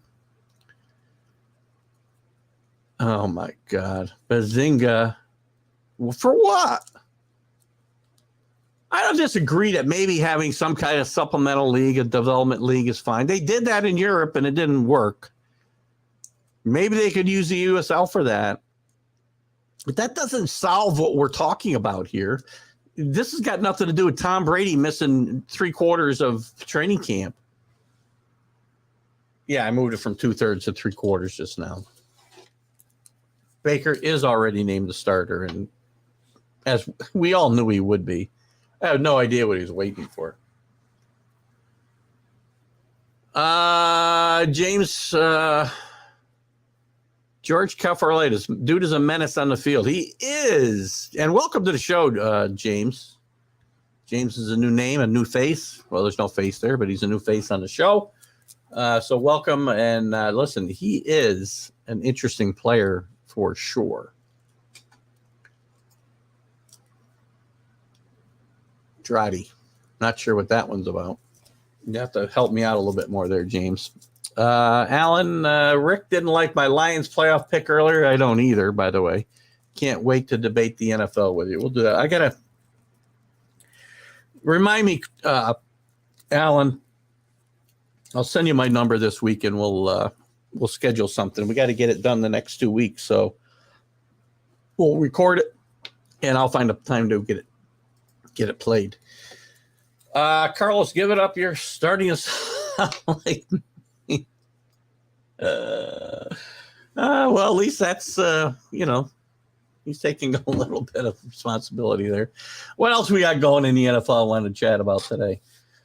Let me check my banners. Maybe I can figure it out from there. We talked about the Bucs. Aaron Rodgers and his wide receivers. Aaron Rodgers, I understand. You got problems with your wide receivers, but you call them out in public. And I know what's going to happen here.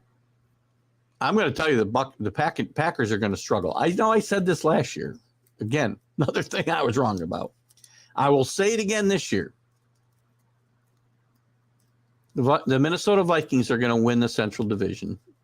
Is this still the Central? No, it's the North, right? The NFC Central, they're going to win. Because the Packers are going to, if Aaron Jones gets hurt, this team's in big trouble. I don't think they've been able to replace I like their first round draft pick. The wide receiver out of North Dakota State, and his name is escaping me at the moment. But Aaron Rodgers has a problem with the talent around him at wide receiver already. But Aaron Rodgers took his $50 million, and didn't he? Just saying. I've been saying for 2 years, 3 years, Aaron Rodgers always takes his money, complains about the talent that's put around him. And, there's a reason Tom Brady and the Patriots were successful for 20 years, guys.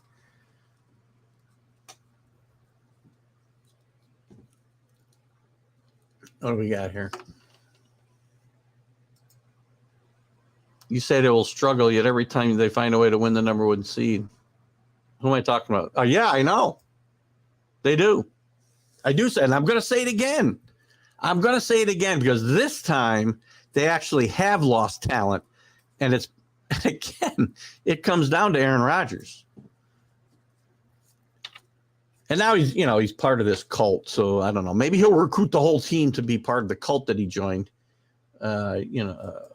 Whatever. Packers are in trouble because that coach is no bueno. And yeah, I know. Yeah. It's got nothing to do with a quarterback who's not a leader. Christian Watkins, thank you. I was going to say Watson. I had Watson in my head. I knew it wasn't that. I like the kid a lot.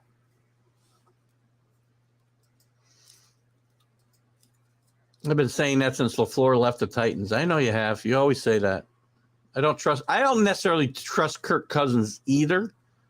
And I'm probably making this pick more because Aaron Rodgers just pisses me off so bad, excuse my French, that I don't want to see this guy in the playoffs anymore. Aaron Rodgers is starting to remind me so much of guys like A-Rod. They're disingenuous,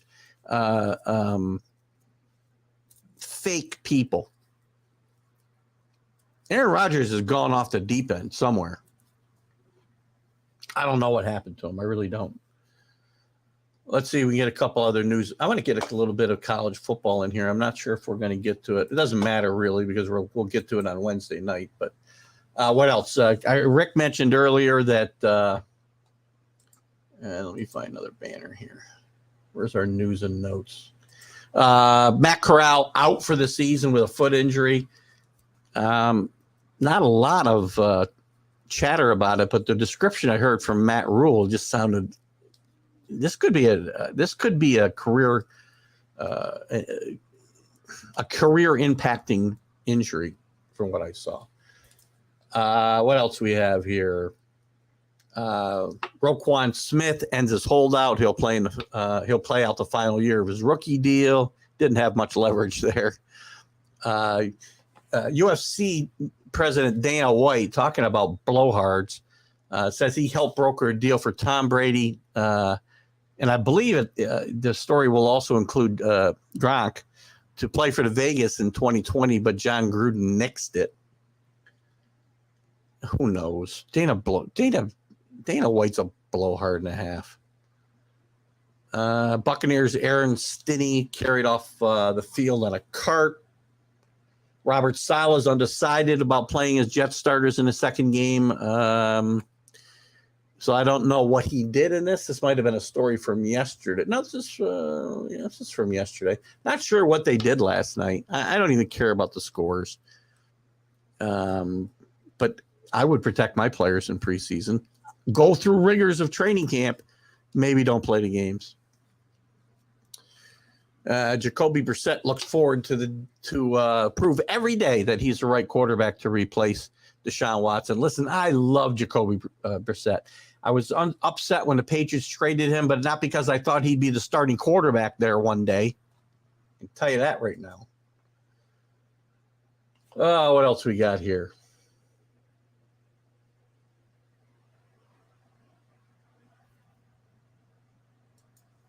Carlos, I don't know because I'm not sure either. I don't remember the genesis of this, but we're probably not going to have time to dive into it today and pick the Lions like me. Kirk said top 5 quarterback rated, but that situation is just he's rated 5 where in fantasy rankings probably. But again, maybe Kirk Cousins.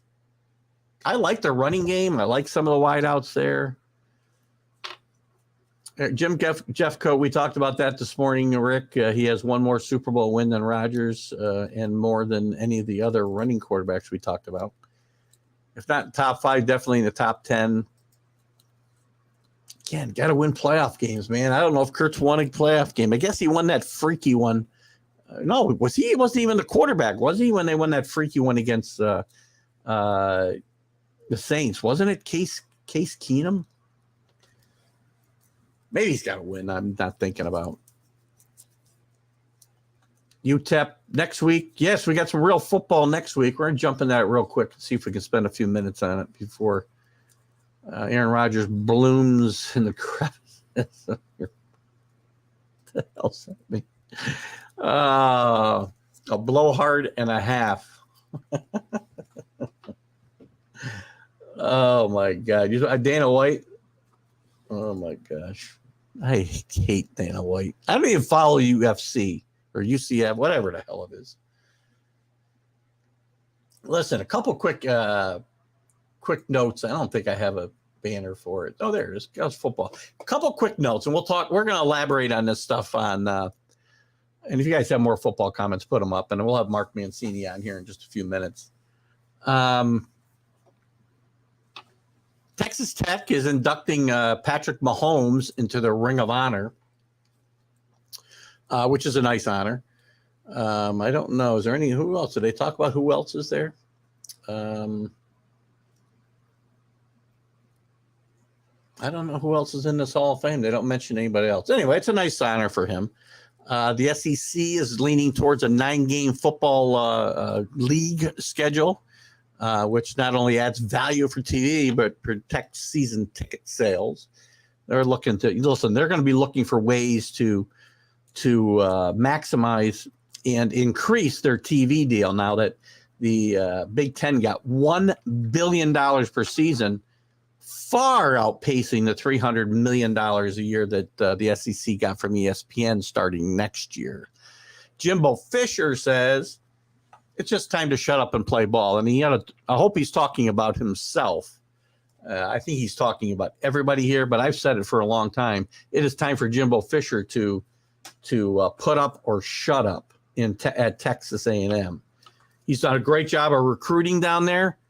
How about sniffing a SEC championship game, Jimbo? And then maybe I'll listen to what you have to say. I realize you've won a national championship at Florida State, but you've done nothing since you got to Texas A&M. Urban Meyer's returning to Fox College football game, pregame show, I should say, after his horrendous NFL coaching stint. He didn't do a horrible job there. So that'll be interesting to see. And I'll get to a couple of your comments here. Quinn Ewers named starting quarterback for the Texas Longhorns. No big surprise there. He was a much heralded recruit early on at Ohio State. And I believe he was the one who, Quinn Ewers was the kid who got $1 million NIL and never did spent 1 minute at Ohio State. Pretty sure. I'm not wrong about that. Is there anything else? I think that's all I ran on. Nebraska names Casey Thompson. We'll jump into all these stories on Wednesday night. NCAA asks member schools to help with NIL violations investigation. Yeah, they're going to help. All right, let me get to your comments here. I know we talked about this. By the way, next week, real football, week 0. Nebraska Northwestern is the biggest game of the day, by the way, in Dublin. Yep, we're still on the NFL there. He lost his backup quarterback, Cooper Rush. Notre Dame, Ohio State, national. Definitely, that's week 1.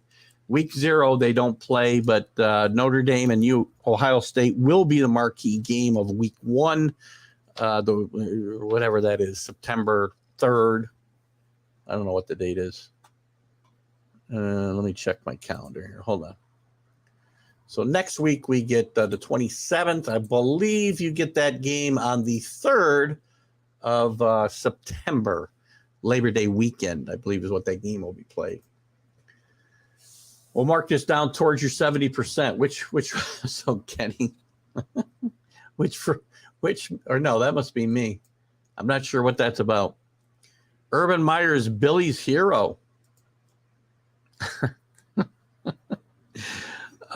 Texas Tech. Thank you. I couldn't find it real quickly. I want to see some of these names. Donnie Anderson, really good football player with the Packers and maybe the Cardinals a little bit. E.J. Holem, I don't know that well. Dave Parks. Gabe Rivera was a good NFL player. Zach Thomas, pretty good player. Michael Crabtree had his moments in the NFL. Emil Tarbox and Patrick Mahomes. Thank you for that, Alan. Texas versus Alabama, noonday game. Is that on the 3rd? Let me get the schedule out here. I was thinking that game was the week after. I probably should have just looked for Alabama or Texas.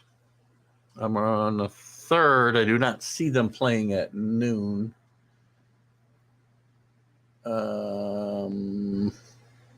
Sunday the 4th, we got LSU and Florida State, Clemson, Georgia Tech, a standalone game that Monday night on Labor Day. You'd think they could have come up with a better matchup than that. I don't have that game in week 1, Carlos, but I'm not going to say you're wrong. I'm not sure. Again, when you guys put these things up, remember all the comments that have come up before. You need to give me a little bit of context so we can comment one way or the other. Can't sleep in. I got to check the date. I don't see that as a week 1 game. That could be I'm just missing it. And I'm shocked if that game was going to be played at noon, by the way. Anyway, we'll be talking about it Wednesday night, so we'll find that. What the hell is Watson drinking this morning? It's been it's in the playoffs. Notre Dame wins going away with the new quarterback and player of the year. Kenny really going out on a limb here. That's a hot take. I do think Notre Dame makes the playoff. And I do like Buckner as their new quarterback. I really do. Zim to Jackson State with Deion. Deion just had a surgery to amputate, I believe, all the toes on his foot. Doesn't sound like fun. We'll try to get more on that story as well. Other notable players. Wes Welker, definitely and Danny Amendola, two very important wide receivers in Patriot history, one for dropping a ball, another for catching a ball. So we won't get into too much about that. I don't drink on these days. I saw that promo for Fox. We're still waiting on Mr. Mancini here. I saw that promo on Fox for the Bama-Texas game. I don't think it's week 1, though. Hang on. I'll find out quickly here, Carlos, before we move on. Bear with me. Let me get to the Alabama schedule here. What game were you talking about? Alabama. I thought you were talking about Alabama. Maybe I'm wrong. Texas, Alabama, noonday game. Yeah, well, that's going to be later in the season. In fact, they don't play Texas. Oh, they do play Texas. There it is. That game is on the 10th of September. So not the 3rd. So, but you're right. It is a noon game, which I'm a little surprised at. That'll be an interesting game. Alan says, Ant graduated same class as Damian Amendola. Listen, Damian Amendola, I have a great soft spot in my heart for Damian Amendola because he was a big part of that comeback against the Falcons in the Super Bowl in 2017. It was during ball game last night. I don't know what we're talking about. Oh, boy. Hot take, Bama loses 3 games. That's a hot take. I can't find, again, we'll bring that up on Wednesday night. We'll go through the schedule and see if I can find 3 losses for them. Big Frank, every time I tell the ladies, I know you think real. Oh, gosh. What else, guys? While we're waiting for Mark here, I'll jump into just a little bit. I know Kenny doesn't want to do this, so I'm not going to spend a lot of time on it. The NBA, LeBron, let me go to the post here. LeBron signed a new 2-year, $97 million contract with the Lakers, still putting up great numbers at 38 years old, I think he is. Obviously not winning games. I know Kenny doesn't like LeBron. But LeBron's got himself. He only wanted a 2-year contract because he wants to have some flexibility when Bronny comes out. And when Bronny comes out and has again, I don't know that LeBron or Bronny James is going to get drafted. But LeBron wants some flexibility to be able to have a chance to play with his son before when his next contract is up. Going to end up with the Lakers. Who knows? But he'll have a chance. Before we bring in, this is a great segue here. Speaking of winning percentages below 50%, where's Mark Mancini? Well, that's a great segue, right? Because here's the aforementioned Mark Mancini now. Good morning, Mark. Well, I tell you, it's always a pleasure, and I'm trying to recuperate from last week with what's gone down in sports with Deshaun Watson and Dennis Eckersley's comments. Hasn't he ever been to God's country? Pittsburgh's God's country. I don't know. We got a lot of announcers in the news lately. Keith Hernandez putting down Philadelphia, and which I'm sure your guys were aware of from your show in Philly. He said it wasn't worth his time to go watch the Phillies play baseball.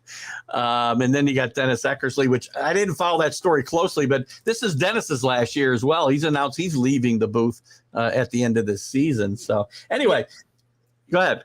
The only thing I can suggest is you shouldn't drink 4 hours before you're going to do a broadcast. Well, unless you're going to stop an hour later and sober up first. You're right.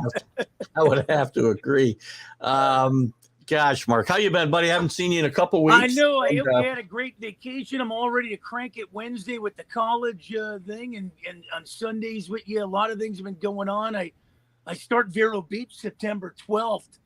So that ought to be something, but a lot of good things. Vero Beach. Yeah, they asked me to home of the Dodgers spring training. Yeah, they told me Vero Beach, Mancini, we need you down here doing. So I said, okay, September 12th. I don't know, maybe I'll talk Jacksonville Jaguars or something. Well, or you can talk Dodgers spring training next year. I don't know. So yeah, I'm the most hated guy in Los Angeles. You know that. Yeah, you are the most wanted man for sure. And I know you're probably in your bunker right now. I'm going to cover the Marlins and Dodgers today, so I got to put my happy face on. Oh, you're going to the game, are you? Yeah. Yeah, watch the Dodgers extend their lead in the West to 19 games. Well, visions of 2019 when they blew the division out, and then all of a sudden here came the Washington Nationals to take them out. I think the same thing's going to happen this year. Keep your eyes on these teams that are just sitting there, and then they'll spring like a snake come October on the Dodgers. I don't think the Dodgers have enough pitching. Oh, my gosh. They've shown plenty of pitching, for crying out loud. Well, Even without Walker Buehler. With Walker Buehler out, you got, Dustin Mays just came back yesterday. It's great, by the way. 9 strikeouts in 5 innings. Yeah, unproven rookies going into the playoffs. A guy they don't know how to use in Craig Kimbrell. Yeah, it should be exciting. Well, the team that you want to tout has got some of the same issues over there. Their bullpen, they traded for Josh Hader to be their closer, and they've removed him from that spot. Their starting pitching can only pitch against the Double-A Nationals. They got some problems in San Diego there too, bud. Well, if I'm the Padres, all I do is circle the wagons, concede the division to the Dodgers. Don't shoot all your ammo out and get ready in October when the rain. and I'll tell you, I think the Yankees and Dodgers got some problems, man. We'll find out. Well, again, I don't think the Dodgers are not showing any issues. You can't compare them to the Yankees right now. The Yankees are just atrocious, and they're in trouble going into October. I think you can compare the Padres and the Yankees because you can't just say, I'm going to get to October and flip a switch. I agree with you. All that matters is October. The regular season doesn't matter. But you can't get there and think I'm going to if you get hot in September and that will carry you over, it's kind of like the NFL. If you get hot, in the last 3 weeks, sometimes that thing can catapult in and you can start knocking teams and you get a nice run. But, when you look at some of these teams that are coming on like gangbusters, the Braves are hot. The Mets got that double duo going the next 2 games in, New York. So this is going to be interesting here. These teams are ready, and the Dodgers haven't been tested. And until you've been tested, then we're going to see what you're made out of through adversity. Yeah, I won't disagree with that. I mean, again, I said all along when the Yankees were playing great baseball and on a pace to win 118 games, that wouldn't matter. Yeah. It doesn't matter till you get to October and you show your mettle there. I had a question here if Alcantara, which I know that's not how you say his name. Yeah, he's pitching. Is he pitching today? Yeah, he's pitching. Again.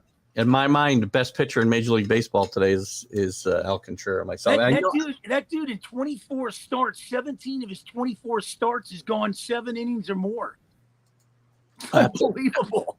So again, he could give the Dodgers a few fits today. He was pitching for the Dodgers? I'm just looking here. I can't. Well, they were having Urias throw, and then they brought in Pepe. I call him Pepe. It's Pepois or whatever, but some French guy. I don't know. They brought in probably from Montreal.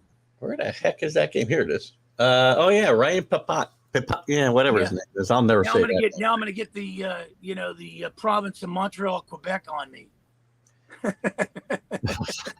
Well, you might as well. I mean, you'll be hated in 2 countries now instead of just one. Well, just to finish up the Dennis Eckersley, I remember my first encounter in '96 with the playoffs when the Cardinals played the Padres. He kind of blew all of us off, and then the next year he was a great guy, but. Dude, why are you blasting the Pirates? Look at your $209 million last place Red Sox. Yeah, I know. The Red Sox, I mean, look, they're 5 games out of wild card. I don't think they're in this race at all. I mean, they obviously think they do because they didn't trade any of their pending free agents at the deadline to try to make themselves better in the future. They think they're going for it now. Even if they found a way into the playoffs, this team's not going anywhere. Well, I always said this, Keith, and you'll probably agree with me on this and all these great listeners that have sweeping the country with listening to us. When you take out accountability, character, and integrity out of the game, this is what you're left with. You're left with Zach Wilson chasing mom's friends. You're left with Deshaun Watson with all this stuff going on. And the more and more I listen to the Deshaun Watson, I'm trying to figure out, is he connected to O.J. Simpson in any shape, way, or form? They don't take responsibility. How about just saying, I screwed up? I mean, again, I'm sure his lawyers say you cannot admit any kind of culpability. But when you've paid them off, you've already admitted some culpability. Yeah, cachet of Ben Franklin's have weaseled their way through the NFL offices there, I think. And then you go after a Tom Brady or a Sean Payton, a Trevor Bauer or a Ray Rice. I mean, it just doesn't make sense. Well, let's not put Brady and Peyton in the same context as Ray Rice or Bauer, because they're not good people either. Right. I mean, again, don't let the air out of a football, but Well, the Colts were using the same football. It was only that they were complaining when they were getting their asses handed to them like 55-3. Yeah, the Patriots ran for like 500 yards that night. Oh, wait a minute. Let's look for how we got blown out in this game. We didn't show up, but let's focus on the deflated footballs. I'm not sure when this series come up, but Carlos will be at the Dodgers Mets series at Citi Field. That might be coming up. I think that's in a couple weeks, I think. Yeah, that'll be interesting. Watson, back to Watson though. Watson's playing partner is a former Pleasant Nice. Yeah. I had a guy a couple of them, by the way. Tell me on the show that the Cleveland Browns are going to hold down the fort with Jacoby Brissett. Watson will come in and lead them to the Super Bowl. And I said, see, this is the problem with tailgate fans. You start 3 days before drinking and partying. You can't do that. And then call a show.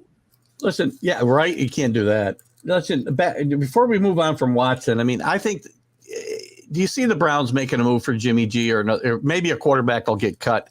I like Jacoby Brissett. I do not think Jacoby Brissett's the answer for 11 games, though. He's a nice fill-in guy for a game or two.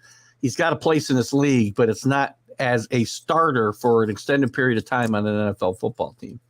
Well, I got some good friends in Cleveland, and I'll tell you this. I don't think he's the answer to lead them. The AFC is going to be a dogfight. It's going to be like the SEC.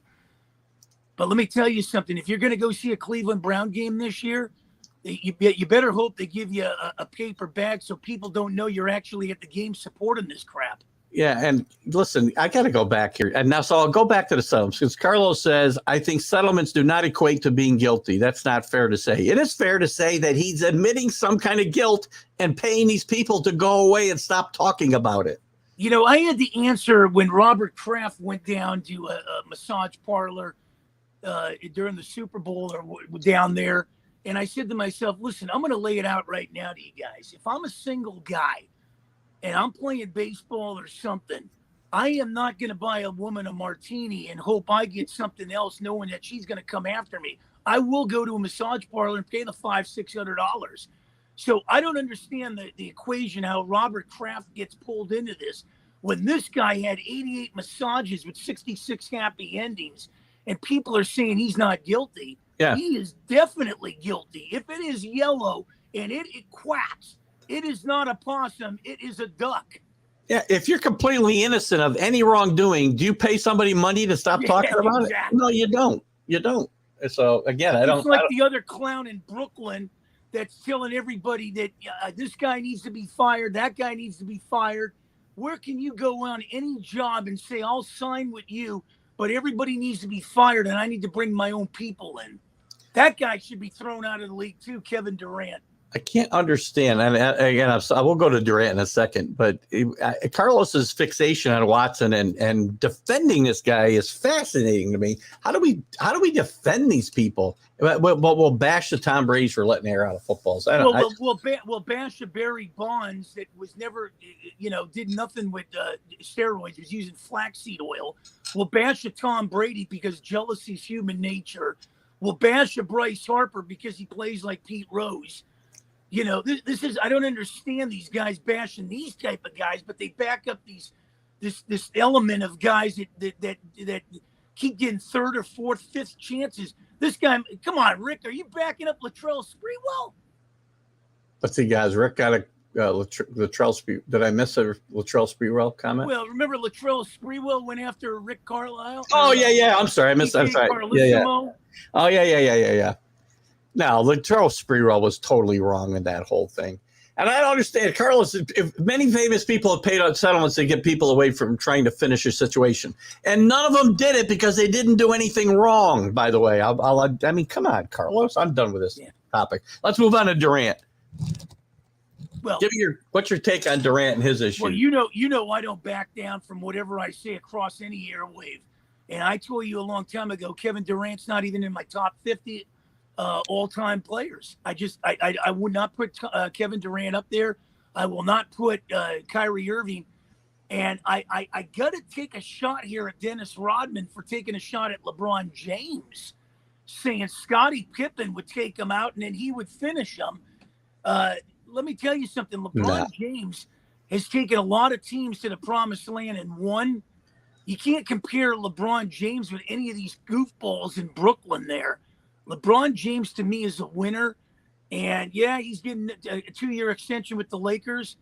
But how can you compare, LeBron James with these idiots and Kevin Durant and Kyrie Irving? You can't. First of all, I wouldn't even compare him to Scottie Pippen. I mean, I don't remember LeBron ever sitting on the bench at a key moment at the end of a game because he didn't like the play call. Just saying. Scottie. Well, I never called him Scottie Pippen. I called him no tipping Pippen. Right. He'd go out and he wouldn't tip. Oh my God. Let me see what we got here. Is anything? Nothing real. I'm not sure. This one might be about LeBron. Listen, LeBron still plays at a very high level at 30 years old. What LeBron needs to stop doing is playing GM because he's not very good at that. Let the executives bring in the players to play with you, LeBron, because you're not that good at it. He's the reason Westbrook was in, and Anthony. His name's escaping me now. What's Davis? Anthony Davis. Thank you. Are both Lakers, right? And one can't get on the court, and one they can't get off the court fast enough. So LeBron, the more and more I see Davis, the more and more I think of Bill Walton here. Great talent, but geez, man, it comes with a wheelchair. Yeah, it comes with crutches, man. Because I don't know what the over/under of how many games this guy's going to play during the regular season, but I got it at 25. Is it going to be over 25 or under 25 games he plays? Yeah, I won't say recency bias is a real thing, by the way, Alan, but not on this show. I know when sports started, it didn't start in 2000. I agree with you. Listen, one place I'll say about LeBron, though, Mark, where he does equate with Durant is this whole GM play, right? Durant was responsible for Kyrie coming into and creating that whole mess in Brooklyn, and I think LeBron was responsible for last year's mess as far as the team being put together. Let them put together the team. You go have some fun, play basketball. Wait for Bronny to come in the league, then figure out where you're going to play with them for a couple of years. Well, right. Not only that, the NBA is really turning a lot of people off. It really is. I don't know if it's a political playground for all these guys or whatever, but it's starting to really turn people off. People don't want it as much. I got it. Yes. Sorry, I was speaking up. I forgot that. No. And Rick, it's not like we grew up with, Keith and Rick and all these other guys out there listening to it. We grew up with the Birds and the Magics and everything, and I can't watch these guys too much. I mean, I love my Milwaukee Bucks, but, am I going to sit there and watch a game against, an also ran when I know they're going to blow them out by 40? No, I'm not watching that. Yeah, and to Rick's quote about the poor guy couldn't feed his family, that was a Sprewell quote. I missed that one, Rick. Thank you for clarifying. Anyway, what else? I like the Zach Wilson one's an interesting. What is that? I didn't get a chance to look. You said Wilson. I guess in between handing the ball off between the second and third down, he's been spending some time with his mom's friends. I've always said the women get better after 40. So, I mean, maybe, hey, listen, he's taking it up a notch, man. But this is quite interesting. Hey, guys, I got to leave. My mom's having a party. I think Zach would better concentrate on getting healthy and actually improving his play in the quarterback. Oh my God! I mean, can't we get a feel good story? And I got a lot of good friends in New York that support the Jets. Can I get a feel good story in New York? Ever since Richard Todd and Joe Namath were there, I don't need to hear the Geno Smiths and all these other things. Let's get a feel good story in New York. Well, I'm not a Jet fan or a Giant fan in any way, shape, or form, but I think, and I know Carlos. I got to give you a friend. You're going to like this. I think they're going to be better. Both those teams are going to be better. Go ahead. I got to give you. I know a lady that covered the New York Giants. You got to get her on your show, man. That would be an interesting one. Yeah, for sure. Because the Giant lovers even hate the Giants right now. I had to predict them. They're coming in last, man. I got them in dead last in the NFC East this year. There was a question here. I found it. Steelers are Pickett. I know is getting more playing time last night. I mean, is he actually in position to maybe win this job? You're a Pittsburgh guy. I like him. I would let him hold the clipboard. You know, get his feet wet, get accustomed to it, and then put him in. You know, kind of like we saw with New England. You know, that situation. But what was Mason Rudolph doing with? Spiking the ball in his own end zone yesterday. Did you catch that? I think he's still got concussion from when Garrett Miles hit him in the head with his helmet there. He's going through a tough time. He lost his girlfriend and everything. Yeah. Listen, Mason Rudolph can't be the starter there. He cannot be the starter. Well, I'll tell you, Mike Tomlin. You know what Mike Tomlin's done there in Pittsburgh? If the defense, limits points and stuff, he brings out the crab legs and the lobster dinners. Here we are again. Jets. I've seen this like every week now for the last bunch of weeks. First of all, you only got 4 teams here in the bottom 5. You got to name another one. Giants, Jets, Patriots, and Texans in the top 5 of the draft in 23. I disagree with all of those except the Texans. I think the Jets and Giants will be better.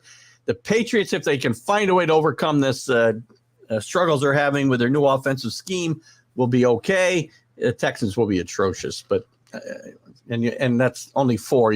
I don't know how they beat the Rams the other day. All we got were some steak sandwiches. Yeah, you know what? I'll tell you right now. You might not believe it, Keith. I think the Rams. They're gonna be a underachiever this year. They're putting a lot of stock on Stafford. He's got a freak injury. Keep your eyes, man. I mean, the only thing that might save him is the division is a complete joke.